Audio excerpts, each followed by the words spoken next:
Ma'am, very bad good morning. Hi, Tarego. I'm the white of a good morning. I have to do it. Although voice for the Narang Han Gedum, why do it? Although voice on Narang Dangai, around 10 7. 10 7 I voice to Makti, cannot to dray, and my mother's share to dray. I do be on white Risica, no have that. Was it lady situation? Say, I don't want to kill Luri never. I mean it, I knew Nanzako, Masiri, I white about. Adugi voice kay no have them da semjin boy gera sasin boy gera aseng boy gera whatever amoy sano akoy na like tamak pamatam da angang uringay da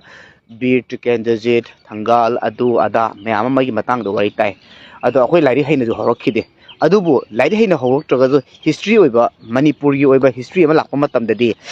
tarak pamatam da di ozana talak po do class 6 7 8 sai buk patana jonto pamatam da mun na taram me career ta game tamda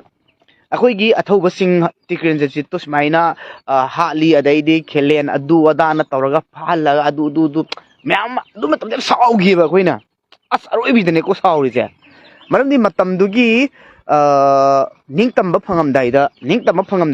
adugi pen da base myam je just phajana toiba 6 7 round go 7 round go adaidi Masai ticket jersey fan give a matamda, a quimiamze,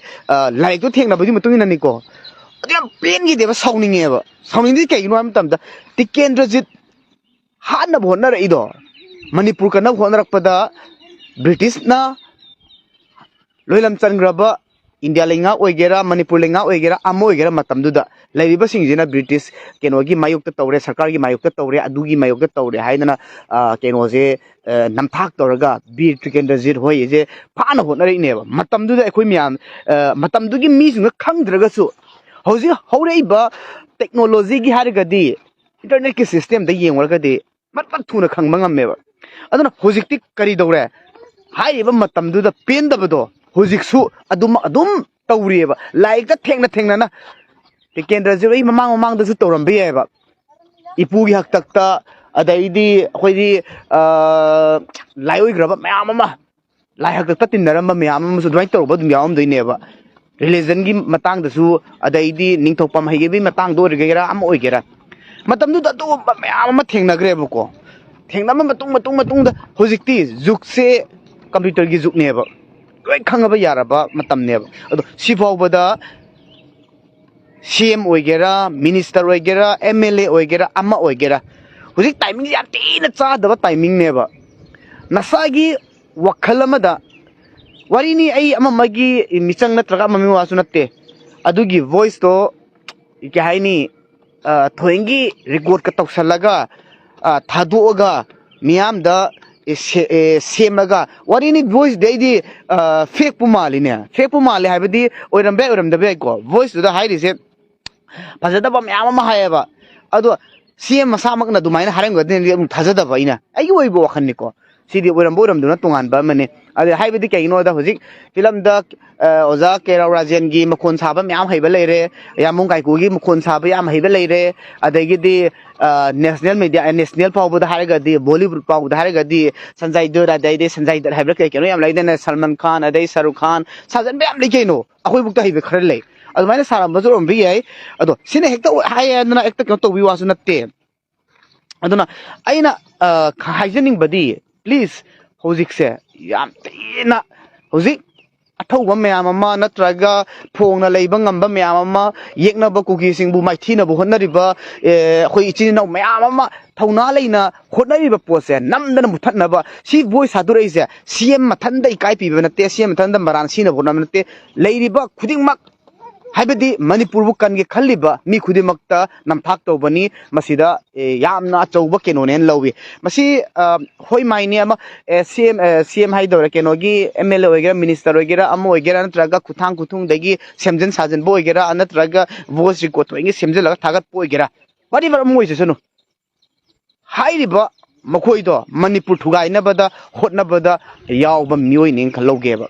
Was he had voice in Matan Goidi? samna haibada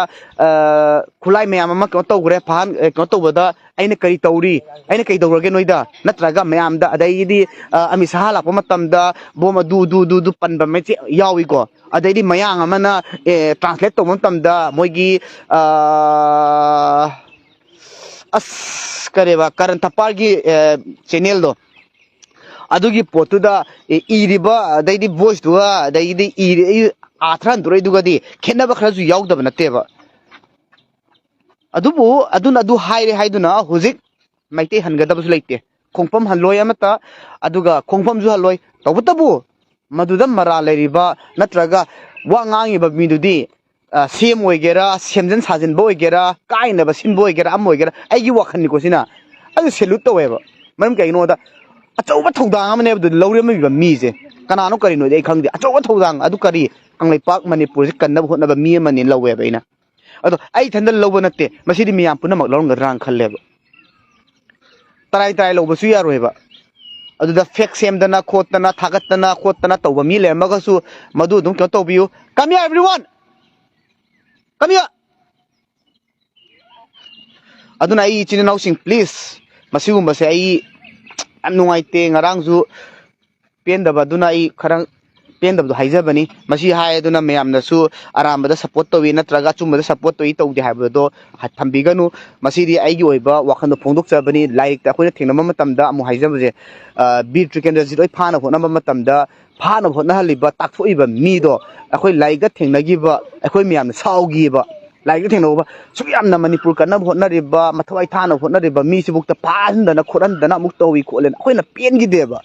adui pendabado huzik cha manana dum thoabra haibado masi ama achoba question ama oibani aduna ai live se thadok sarakpani masida aina asoiba natraga ehenba adu ada yaurgadi thadoi mami duna su oigera amana ama oigera aranbo oigera chumbo oigera jai ngakpi gani atobutobu masi madi am nuaite ngarang samaina viral chalantana daidi cookie singno huzik makoi gi ai komta haijage si timing yam chadra bane ai ayuk se ko class laaga si thadurei adubu ai amtang haijage aina sahi ama phajalak tawre try tarok proje aina ko ai yam kan honare karam am honai jaw haibese kanano paiti haibese kanano thado haibese kanano jomi haibese kanano kuki haibese kanano aire bam koi je apun bam tanatte adubu nakhoi haire ba si thadure ba voice thadure ba nakhoi ne namdan makhoi mu punhan dawre maramdi aina hona jaruba aina tan jaruba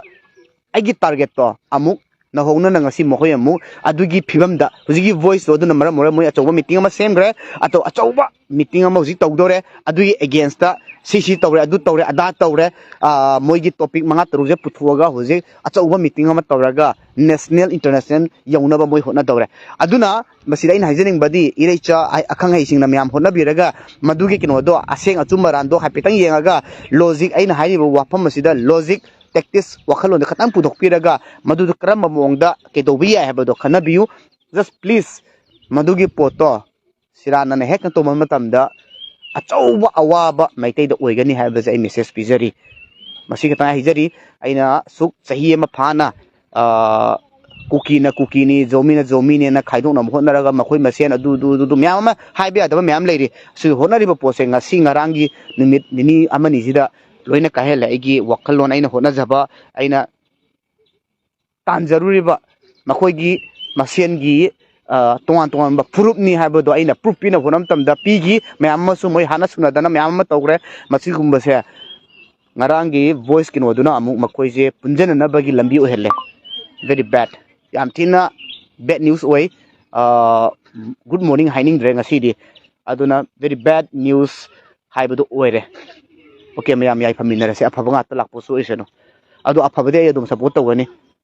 si em phatar phatti haiba ngamgani adu ngambagi ke pala gedamni faradi phai haiba ngamgadamni myam waro bibya de si live ta de adu makte kyo tok zaroi ge myam ju khanga ani tamna adu mabadu gi voice to id fake su male na lojai adu fake su oirambi yaina khalle adu yengsi krai buk chu mi krai bula li habado akhina akhanga hisingna dum teenagersano ai gi motadi fake su male adu gi voice to yai phari yai phaminna rase afam nga to rason